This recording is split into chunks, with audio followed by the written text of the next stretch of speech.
inevitável.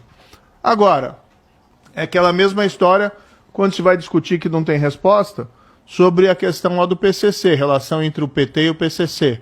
Não sei se pode falar aqui. Não sei. Hoje em dia não se sabe, né? O que pode, então pode falar. Pula Você que diz aí, Igor. Eu? Não, por mim pode falar o que quiser. Vou falar. Vocês já estão eleitos também, pô. Vamos contar essa história então, que acho que é uma história importante. Tá? Que revela, assim, vou dizer uma relação do PT com o PCC, mas que o PT não tem resposta para algumas questões importantes.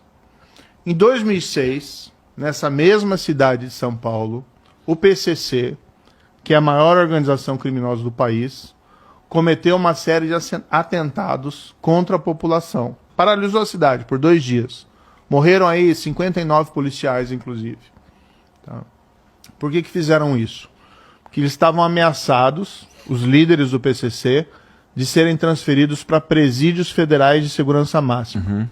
Tá? Presídios federais de segurança máxima são prisões que você não tem fuga, não tem celular, o regime prisional é muito rigoroso, são 22 horas na cela, é como se fosse um fim da linha para o criminoso.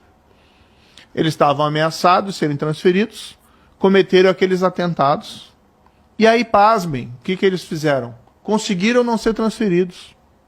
Isso foi em 2006. Durante todo o governo Lula, e durante o governo Dilma, e durante o governo do Alckmin aqui em São Paulo, os líderes do PCC não foram incomodados mais. Ninguém fez a transferência deles para presídios federais de segurança máxima. Contrariando aquela regra número 1, você não negocia com terrorista.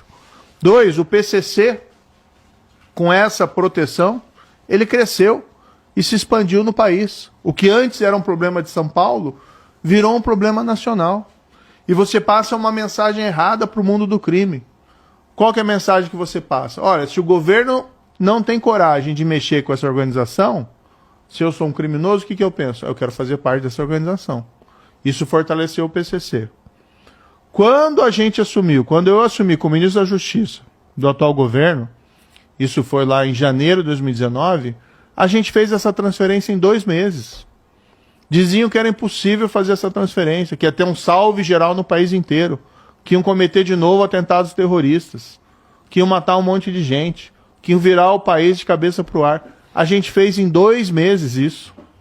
Claro que foi uma operação de guerra, a gente se cercou de cuidados para não ter resgate, não ter fuga e não ter nenhuma retaliação contra a população. Mas a gente conseguiu fazer. O que o PT, os governos do PT e o governo do Alckmin não conseguem explicar, e o Lula foi perguntado no debate, por que eles não fizeram as transferências dos líderes do PCC para presídios federais de segurança máxima. Eu já fui, Igor, juiz, corregedor de presídio federal. O primeiro que foi criado no país, em 2006, lá em Catanduvas, uma cidade do interior do Paraná. Eu fui um dos primeiros juízes corregedores lá. E eu visitei os presídios, falava com gente como Elias Maluco, Marcinho VP, Fernandinho Beiramar, os piores criminosos do país, salvo as lideranças do PCC.